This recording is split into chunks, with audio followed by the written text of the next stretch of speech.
ખૂંખાર મેલડી માતાનું પ્રવચન બારજા ધામ। જય મેલડી માં, જય આદ્ય શક્તિ, જય કુલદેવી માં। મારા વાલા ભક્તો, આજે માતાજીના પવિત્ર ચરણોમાં શિર નમાવીને આપણે સૌ એક જ પ્રાર્થના કરીએ, હે માં મેલડી, અમારું મન પવિત્ર રાખજો, અમારો વિશ્વાસ મજબૂત રાખજો અને અમારા જીવનમાં સુખ શાંતિનો પ્રકાશ ફેલાવજો। ભક્તો, જીવનમાં દરેક વ્યક્તિ સુખ શોધે છે, કોઈ ધન પાછળ દોડે છે, કોઈ માન સન્માન પાછળ દોડે છે, પરંતુ સાચું સુખ ત્યારે મળે જ્યારે મનમાં માતાજીની પ્રત્યેની ભક્તિ હોય। મેલડીમાં કહે છે, ભક્તું મારા દ્વારે એક પગલું ભરીને આવ, હું તારા જીવનમાં આશાના હજારો દીવા પ્રગટાવી દઈશ।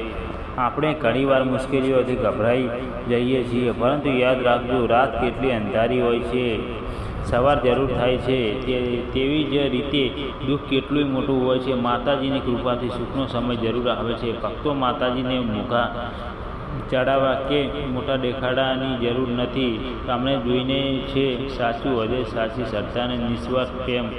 જો તમે રોજ સવારે માતાજીનું સ્મરણ કરીને કહીશો, મેલડીમાં આજે મારા દરેક કાર્યમાં તમે મારી સાથે રહેજો, તો મનમાં નવી શક્તિનો અનુભવ થશે। આજે હું દરેક ભક્તને એક વાત કહેવા માગું છું, ક્યારેય કોઈનો ખરાબ ના કરશો, ક્યારેય કોઈને દુઃખ ના આપશો। જે વાવો છો તે જ લણશો, પ્રેમ વાવો તો પ્રેમ મળશે, સેવા કરશો તો આશીર્વાદ મળશે। ભક્તો, આજે ઘણા લોકો કહે છે, માતા મારી પ્રાર્થના ક્યારે સાંભળશો? મેલડીમાં કહે છે, ફક્ત હું તારી દરેક પ્રાર્થના સાંભળું છું, પરંતુ યોગ્ય સમય આવે ત્યારે જ તેનું શ્રેષ્ઠ ફળ આપું છું, તેથી ક્યારેય વિશ્વાસ ન છોડશો।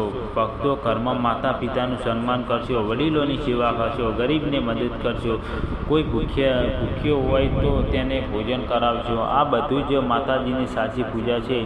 મંદિરમાં દીવો કરવો ખૂબ સારો છે, પણ કોઈના જીવનમાં આશાનો દીવો પ્રગટાવવો એ સૌથી મોટી ભક્તિ છે। ભક્તો, આજે હું તમને એક નાનો સંકલ્પ કરાવું છું, દરરોજ ઓછામાં ઓછું 5 મિનિટ માતાજીનું સ્મરણ કરીશું, કોઈની નિંદા નહીં કરીએ, ખોટું નહીં બોલીએ, બીજાને મદદ કરવાનો પ્રયત્ન કરીશું। આવો સંકલ્પ જીવનમાં બદલી શકે છે। મેલડીમાં કહે છે, જ્યો શ્રદ્ધા હોય ત્યો કૃપા હોય, જ્યો કૃપા હોય ત્યો સુખ હોય, અને જ્યો સુખ હોય ત્યાં હું સ્વયં નિવાસ કરું છું।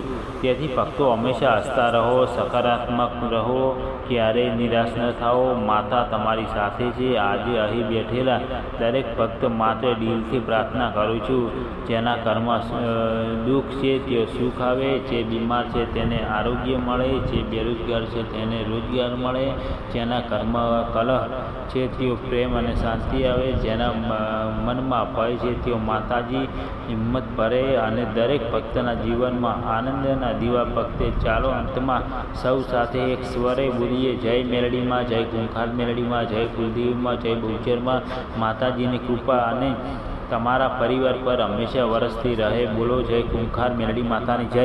અને મિત્રો, તમને આજનું મેલડી માતાનું પ્રવચન સારું લાગ્યું હોય તો વિક્રમ સોલંકી શો કે ચેનલને જેટલો બને એટલો વધુમાં વધુ સપોર્ટ કરજો, અને અમારી ચેનલમાં નવા હોય તો પ્લીઝ ચેનલને સબસ્ક્રાઈબ કરજો, અને વિડીયો ગમ્યો હોય તો વિડીયોમાં કોમેન્ટ કરજો, અને આ વિડીયોને જેટલો બને એટલો મેલડી માતાના નવા ભક્તો સુધી જરૂર શેર કરજો। માં મેલડીને એક જ પ્રાર્થના કરીશ કે તારા દરેક ભક્તોના દરેક સપના પૂરા કરજે, એવી દિલથી પ્રાર્થના કરીશું। અને મિત્રો, આપણે જલ્દી બીજા વિડીયોમાં મળીશું। જય માતાજી।